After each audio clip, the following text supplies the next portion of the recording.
ГСП онлайн. Городские новости сейчас. Ухтинка Анастасия Лобанова стала победительницей Всероссийской школьной олимпиады по литературе.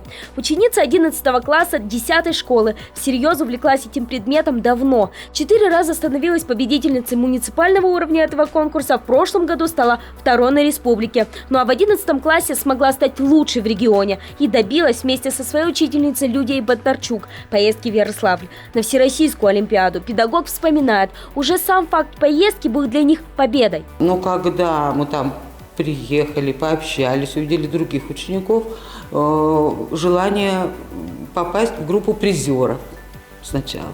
Когда уже стали известны баллы, и Настя общалась с другими участниками, уже знала примерно, какие у кого количество, какое баллов.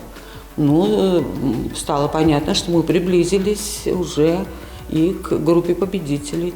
Лидия Владимировна говорит, когда поняла, что ее одаренная ученица стала одной из тех, кому присудили статус победителя, на этой олимпиаде из-за жесткой конкуренции их было 20 человек, не смогла сдержать слез. Ведь победа 11-классницы на деле доказала компетентность ее педагога. Самой же Насте этот статус принес не только радость, но и возможность поступить в любой вуз страны на гуманитарные профильные факультеты без конкурса.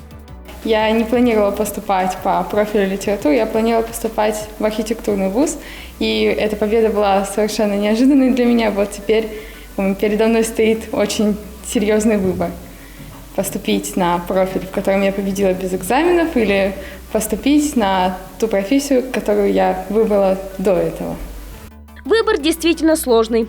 Теперь Ухтинке открыты двери в МГУ или, к примеру, МГИМО. Но даже не эта путевка во все вузы, по мнению 11-классницы, самое важное в ее увлечении литературой. Книги дали ей понять жизнь. Надеемся, литературная мудрость поможет ей и определиться с профессией.